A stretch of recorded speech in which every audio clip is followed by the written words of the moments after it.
भाईचारा और दोस्ती निभाएंगे तो पूरी जान से और दुश्मनी भी करेंगे तो पूरी जान लेके। बस यही इस समय लग रहा है नारा है सेथ रॉलिंस का, क्योंकि रोमन रेंस के साथ आने के लिए अभी भी सेथ रॉलिंस का दिल माना नहीं है। Okay, hello chatters, my name is Rohit and you are watching wrestle chatter. इस वीडियो में बात करेंगे आज मंडे नाइट रॉ के एपिसोड के बारे में। और यूजुअली शोज को लेके मैं क्रिटिसाइज कर सकता हूँ, बातें कर सकता हूँ, लेकिन मुझे ट्रिगर करना बहुत मुश्किल होता है। लेकिन आज मंडे नाइट रॉ की स्टार्टिंग में जो मैंने चीज़ देखी, भाई सही में मेरा दिमाग खराब हो गया कि ट्रिपल एच कर क्या रहे हैं, ये स्टोरी लाइन बुकिंग के हिसाब से सोचते क्या हैं। अब देखो, विमेंस डिवीजन को लेके ये मंडे नाइट रॉ की मैं स्टार्टिंग कर चुका हूँ रिव्यू करने की।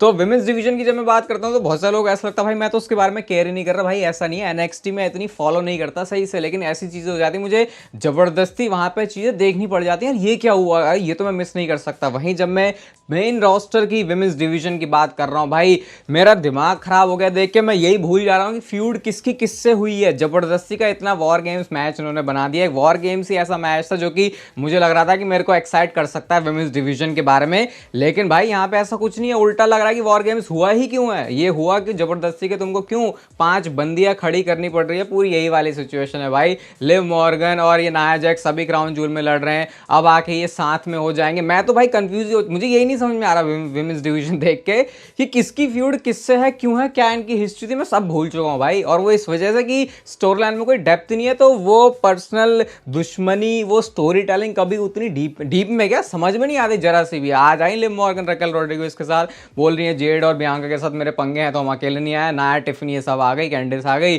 कैंडिस पता नहीं अब क्यों नाया जैक्स के साथ जुड़ गई है। एक टाइम पे तो अभी नाया जैक्स और टिफनी अलग हो रही थी, लेकिन अब वॉर गेम्स है तो भी इन्होंने कर दिया। नाया जैक्स कह रही है मुझे तुम दोनों से कोई प्रॉब्लम नहीं है, लेकिन मुझे 3 बंदियों से प्रॉब्लम है, नेओमी से, बियांका से, जेड से। वो भी आ गए, वो अपने साथ में अपने ईओ स्काई को भी लेके आ गई। एक जो ओनली चीज़ यहाँ पे जो कि मुझे समझ में आया कि अच्छा इनकी फ्यूड है ना, वो था रिया रिप्ली का यहाँ पे रिटर्न करना मास्क के साथ बड़े बैड एस तरीके से आई। वो मुझे बढ़िया चीज़ लगी। उसके बाद जो वॉर गेम्स कह के उन्होंने मारा है, इन्होंने ब्रॉल वगैरह कर दी है, और ये वॉर गेम्स का विमेंस वॉर गेम्स वाला मैच सेटअप हो गया है। अगर आपको कहीं से ये मेन रोस्टर का विमेंस डिवीजन सही लग रहा है तो एक बार एनएक्सटी में जाके देखना क्या होता है वहाँ पे। उसके बाद फिर शायद आप सही हो सकते हो, एक वैलिड बंदे हो सकते हो जो कि इस विमेंस डिवीजन के बारे में बात करें। मैं तो इतने बोलूँ भाई, मैं तो सोच रहा हूँ इसको बोलूँ भी क्या बोलूँ, क्यों बोलूँ। मेरे को मन में नहीं था, मैंने कहा चल जो है वो रियलिटी से बताया था, क्योंकि मैं ऑनेस्टली ही रिव्यू देने में बिलीव करता हूँ। बट इसके बाद अब बढ़ते हैं मंडे नाइट रॉ की अगली चीज़ों के ऊपर। एंड यहाँ पे एक mix tag team match WWE ने किया था। Rey Mysterio, Zelina Vega versus Chad Gable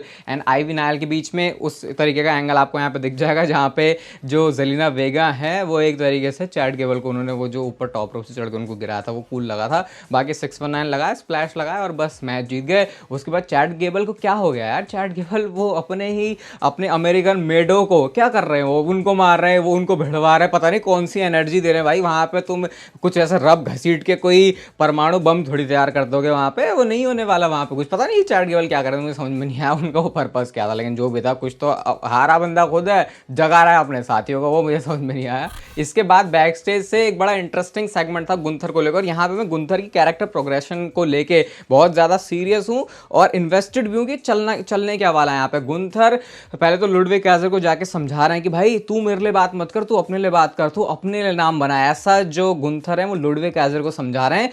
और गुंथर ने एक ऐसी बात बोली, इतना ज्यादा अपनी लाइफ में लो गुंथर ने मुझे लगता है कभी फील नहीं किया जैसा वो अभी फील कर रहे हैं। पता नहीं डेवन प्रीस्ट ने ऐसा क्या फूंक दिया उनके अंदर। वो ये कहते हैं क्या तू मेरे में अभी भी रिंग जनरल देखता है, ऐसा वो लुडविग काइजर से पूछ रहे हैं। सोचो, गुंथर को वैलिडेशन की जरूरत पड़ रही है तो लुडविग काइजर कहते हैं ऑब्वियसली हाँ भाई। और यहाँ पे एक बड़ा अटपटा था सेगमेंट, क्योंकि भाई ये मंडे नाइट और टेप हो चुकी थी पहले से। इतनी हल्ला गुल्ला मचा रहे हैं वो डेमन प्रीस्ट और गुंथर और लुडविग काइजर वहाँ पे। उधर ही बगल में ही 2 फीट की दूरी पे डेमन प्रीस्ट साइन कर रहा है, ऑटोग्राफ दे रहा है, पता नहीं किसी चीज के लिए, मर्चेंडाइज के लिए कर रहे होंगे।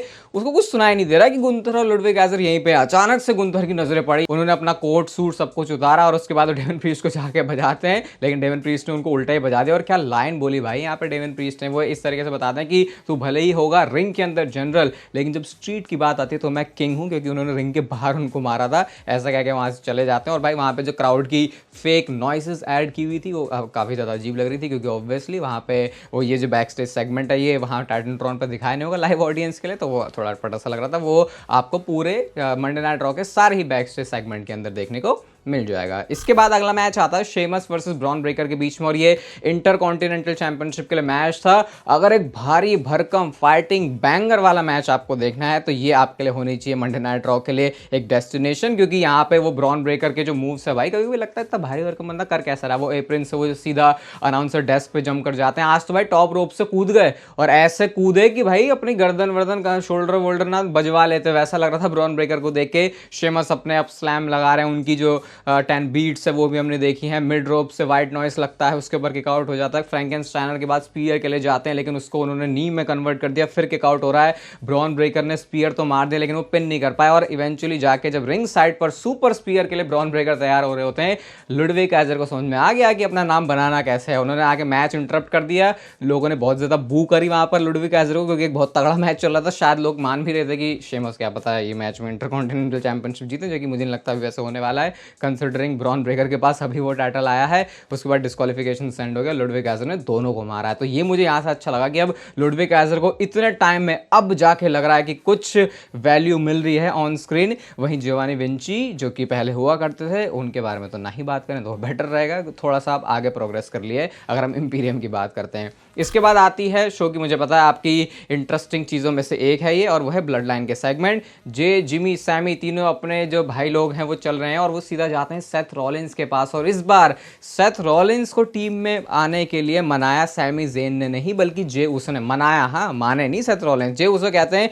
यार देख हम सब के भी तो डिफरेंसेस है, जिमी की प्रॉब्लम रोमन से रही है, सब कुछ ऐसे रहा है, लेकिन हम इस एक बार के लिए सारे लोग साथ में आ रहे हैं ना, हम सब कुछ कर रहे हैं, तो सेथ रॉलिंस तुम क्यों नहीं आ जाते। सैमी ज़ेन कहते हैं कि भाई यार लास्ट ईयर तो कोडी रोड्स से ज्यादा तेरे लिए कोई बहुत बड़ा दुश्मन हो सकता है, कैसे तू अपने सारे डिफरेंसेस को साइड रख के तू उसके साथ भी आया था ना, वो ये सारी चीज़ें उनको गिनाते हैं। तो बिल्कुल एक चीज़ क्लियर कर दी यहाँ पे सैमी ज़ेन को भी और पूरी ब्लड लाइन को कि कुछ भी हो जाए, किसी भी बंदे के साथ मैं काम कर लूंगा, जिमी के साथ कर लूंगा, जे के साथ कर लूंगा, सैमी तेरे साथ काम कर लूंगा, लेकिन मैं रोमन रेंज के साथ काम कभी भी नहीं कर सकता।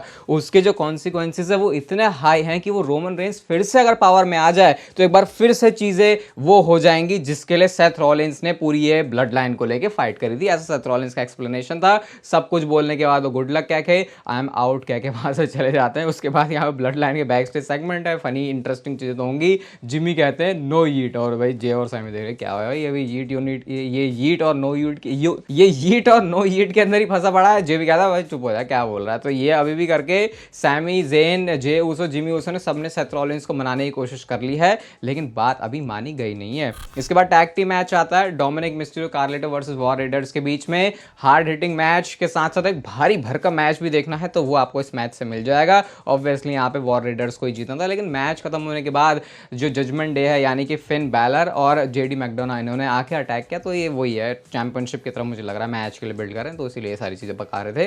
इसके बाद एक सेगमेंट और था यहाँ से बो डैलस का, जो कि काफी क्रिप्टिक है। अब तो मैंने इसको ज्यादा डिकोड करना भी छोड़ दिया है, क्योंकि क्या ही डिकोड करूँ, उसमें एक ना एक दिन जाके तो कहानी सब पता चली जानी है। मुझे लगता है ओवर कॉम्प्लिकेट कर देते हैं वाइट सिक्स की स्टोरी में। बस यहाँ से जो एक चीज मैंने पिक करी वो था कि भाई जो लुक था आज बो डैलस का बिल्कुल ब्रे वाइट की तरह लग रहा था, बिल्कुल उनकी याद आ रही थी उनको उस सेगमेंट में देख के। तो अभी वाइट सिक्स की स्टोरी लाइन को अब इस तरीके से दिखा रहे हैं कि अब थोड़ा इसको ज्यादा टेलीविजन में फीचर करना है। और अब आता है शो का मेन इवेंट, जो कि था Bronson read versus Seth Rollins के बीच में मैच। और सेथ रॉलिंस को कुछ नहीं चाहिए, उसको सिर्फ ब्रॉन्सन रीड को बहुत बुरी तरीके से बजाना है। लेकिन इससे पहले कि ये मैच शुरू होता, रिंग साइड पर हमको जो ब्लड लाइन है, जेकब फाटो, टामा टोंगा, टोंगा लोआ, वो दिखते हैं। देख रहे हैं सभी क्या चल रहा है। इतने में जे उसो का भी थीम सॉन्ग प्ले हुआ, और भाई जे उसो, जिमी उसो, सैमी ज़ेन ने तीनों बंदे निकल के आते हैं। इनके बीच में ब्रॉल होती है। जेकब फाल्टो को सुपर किक, फिर दोनों भैयों उसोस ने मिलकर सुपर किक मारी। तो मतलब ये एक तरीके से ऐसा एंगल उन्होंने दिखा दिया था कि ब्लड लाइन आई जरूर, लेकिन लड़ते लड़ते अब जो है सारे जा चुके हैं। मैच रिंग के अंदर कंटिन्यू होता है, और भाई वो बैरिकेड पे कोने पे जाके क्या ब्रॉन्सन रीड ने सेथ रॉलिंस का से चिपकाया था भाई,